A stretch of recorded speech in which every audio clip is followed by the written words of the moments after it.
Et salut à tous, c'est Captain et aujourd'hui je vous retrouve pour la critique de Flashpoint, un des meilleurs films d'animation que DC ait jamais produit. Pour vous faire le synopsis rapide de Flashpoint, c'est une histoire qui est centrée sur Barry Allen et sur The Flash, enfin oui sur Barry Allen, plus que The Flash en fait. Puisque c'est Barry Allen revient dans le passé pour sauver sa mère après une rencontre avec tous les rogues, enfin sa rogue gallery, c'est-à-dire Captain Cold, Captain Boomerang, je crois qu'il y a peut-être Killer Frost également. Mirror Master en tout cas voilà c'est sûr. Donc ils sont là pour enfin qui cambriolent le Flash Museum, je crois. Il me semble que c'est ça. Et on a également Reverse Flash qui arrive et qui rajoute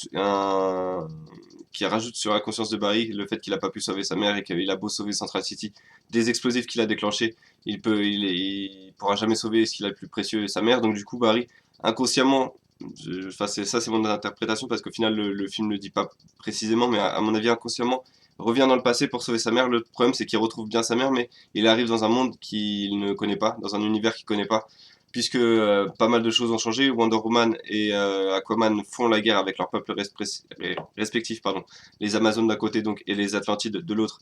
Ils se font la guerre entre eux et également aux humains, ce qui a fait tomber l'Europe et le Royaume-Uni,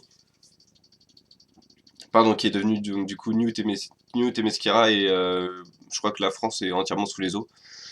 Euh, et en autre bouleversement, on a donc également le Flash, déjà qui n'existe pas dans ce monde-là. Donc Barry est le premier représentant de Flash dans ce monde, le premier Véloce de ce monde.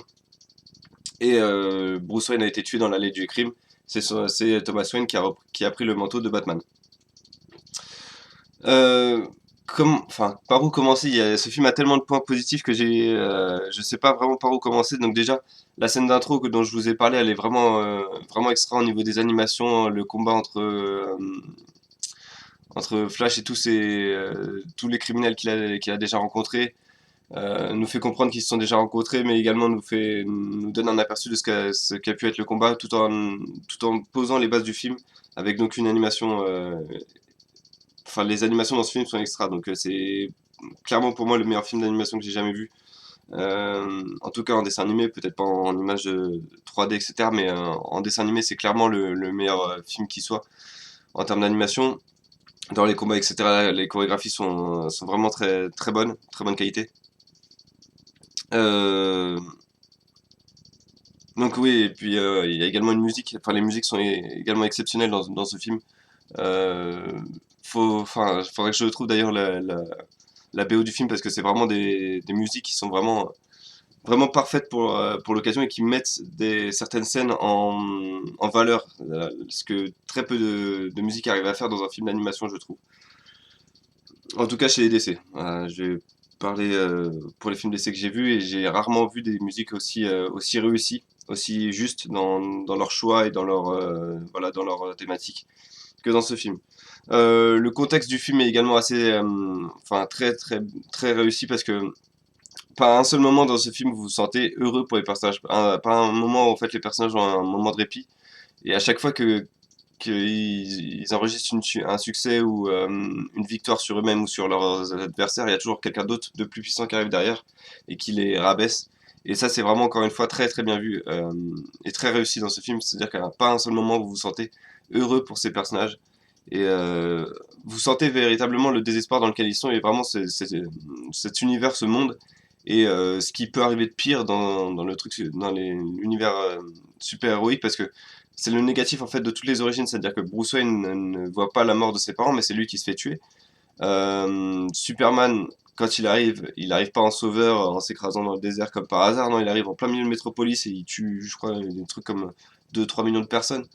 Donc voilà, tout ça mis bout à bout, ça offre vraiment un monde assez violent, vraiment brutal, où on voit vraiment des choses limite dérangeantes dans ce film. Et ça, c'est bien vu. Le petit souci que j'aurais avec ce contexte, en fait, c'est que ce film aurait mérité d'être un peu plus long. C'est-à-dire que le contexte est réussi, mais le truc, c'est que les bases sont peut-être pas assez développées. C'est-à-dire que on voit que Cyborg travaille pour le gouvernement américain. Il essaye de faire une sorte de super équipe pour contrecarrer le plan donc, de Wonder Woman et Aquaman. Mais j'aurais aimé qu'on voit comment il s'est fait recruter, d'où part son recrutement, comment Aquaman et Wonder Man ont décidé d'attaquer quand et comment. Est-ce que c'était un sommet de l'ONU ou des choses comme ça, comme l'apparition de Aquaman dans les comics, je crois que il apparaît, c'est pour la première fois dans un sommet de l'ONU ou des choses comme ça. Donc ça aurait été des choses que j'aurais aimé voir un peu plus développées, voir que le film fait, je crois, 1h20, un truc comme ça, avec le générique, donc ça doit être plus 1h15. Peut-être qu'1h30, ça aurait pas été mal avec un flashback voilà, d'1 ou 2 minutes sur chaque personnage pour voir comment il s'est retrouvé dans cette situation, comment le monde s'est retrouvé dans cette situation, comment Batman a pris son rôle de Batman après, alors qu'il était chirurgien, etc. Voilà, ce genre de choses, j'aurais aimé les voir un peu plus développées.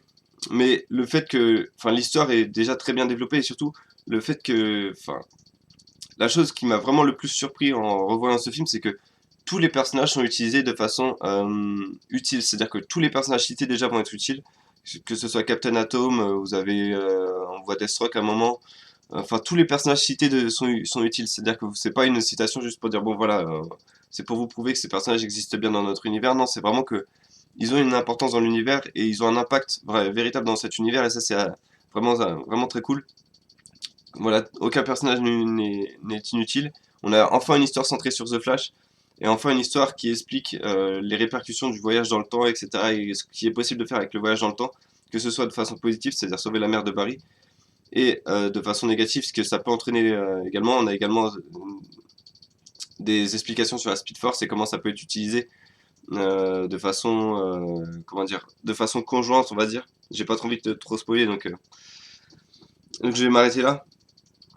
Voilà, donc en termes d'histoire, c'est pas une histoire, comment dire, c'est pas une histoire à pleine de rebondissements, c'est-à-dire vous allez rarement être surpris par quelque chose.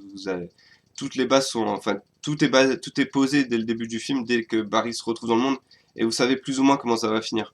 Mais c'est la façon dont c'est amené, c'est la façon dont tout est traité, c'est la façon dont tous les personnages sont traités, comment l'univers est construit, etc. Qui fait que ce film est vraiment pour moi un chef-d'œuvre de la part de DC. Et probablement, oui, je pense que c'est véritablement le meilleur film d'animation que j'ai vu. Et là, je prends en compte à peu près tous les films d'animation que j'ai vus, que ce soit les Disney, même des Marvel, des films d'animation Marvel que j'ai vus.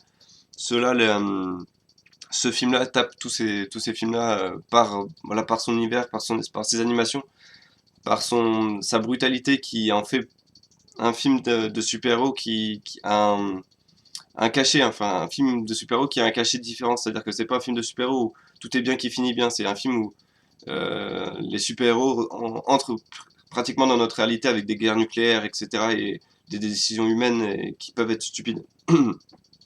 Et ça, c'est vraiment très sympa.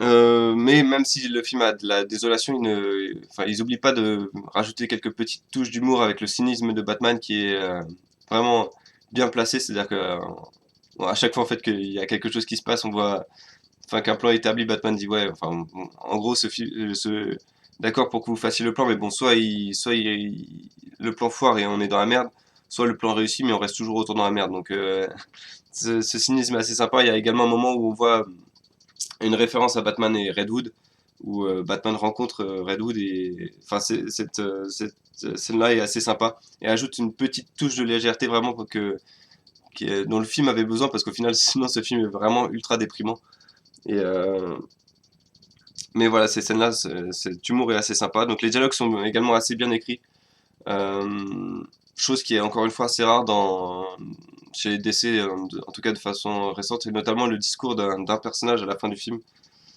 qui explique à peu près tout l'égoïsme en fait des super-héros et ça j'ai bien apprécié parce qu'au final on se rend compte que les super-héros au final ils sont plus ou moins égoïstes parce que surtout Barry Allen dans ce qu'il fait, dans ses choix il est très égoïste et du coup c'est une remise en place des super-héros encore une fois, une remise en question des super-héros et à travers leur monde, c'est-à-dire que en gros deux super-héros ont foutu le bordel, Wonder Woman et Aquaman ont foutu le bordel sur Terre, et Flash qui est censé sauver le monde plus ou moins, au final c'est peut-être lui qui l'a foutu dans la merde. Donc ça c'est vraiment également assez bien vu. Euh, Je crois que c'est à peu près tout ce que je voulais dire. Je veux pas trop en rajouter parce que sinon je risque de spoiler, même si c'est un film qui a plus de 2 ans. J'ai pas trop envie de trop spoiler parce que j'ai envie de vous laisser découvrir ce film si vous l'avez pas vu. Mais en tout cas, franchement, si vous voulez regarder un film d'animation, commencez par celui-là. C'est-à-dire que vous n'avez pas besoin d'avoir vu euh, aucun autre film d'essai. C'est-à-dire que vous pouvez vraiment commencer par celui-là et après vous laisser tenter par d'autres personnages, par découvrir d'autres personnages en regardant leurs films qui leur sont propres. Mais vraiment, si vous devez commencer par un film d'animation d'essai, si même vous voulez commencer peut-être à découvrir les comics avec quelque chose, commencez par ce film-là, commencez par Flashpoint, que ce soit dans les films ou dans les comics. Ça me paraîtrait un incontournable et enfin, ça prouve tout ce qu'on peut faire avec un univers de super-héros. Et, euh, et voilà, c'est ce que DC, à mon avis, peut produire de mieux dans ces 10 dernières années, sur ces 10 dernières années. Voilà, je vais y arriver. Petit défaut, je voulais vraiment finir par ça, mais vraiment un tout petit défaut, c'est vraiment pour trouver enfin voilà, le petit truc qui m'a un peu gêné également, en dehors du contexte qui est peut-être pas assez bien posé. C'est les dessins, notamment les dessins en fait en plan serré où en fait vous avez les personnages qui sont en V, c'est-à-dire qu'ils ont des pectoraux énormes, mais en fait leur ventre finit vraiment en V et on a l'impression que voilà leur abdomen fait ça quoi. Donc c'est vraiment le petit défaut, je trouve qu'ils ont un peu trop forcé sur la musculature du haut des personnages. Et en plan serré ça passe mal, mais voilà c'est vraiment la seule chose que je retire de ce film pour pas lui mettre un 20 sur 20. Donc je lui ai mis un 19 sur 20. Voilà, si vous devez voir un film d'animation, c'est celui-là. Si vous devez voir un film d'essai, c'est celui-là. Que dire de plus? Flashpoint, le meilleur film d'essai que j'ai probablement jamais vu. Et je vous encourage fortement à le regarder. Voilà, c'est tout ce que je voulais dire pour cette critique. Donc, j'espère que vous l'avez apprécié. Si vous avez quelque chose à dire sur Flashpoint, n'hésitez pas à me le dire dans les commentaires. J'aimerais bien avoir votre avis sur ce film, est-ce que selon vous c'est le meilleur si vous avez vu d'autres films d'essai et si ça vous tente ou pas? Dites-le moi dans les commentaires et puis moi je vous retrouve pour d'autres critiques sur la chaîne. À bientôt.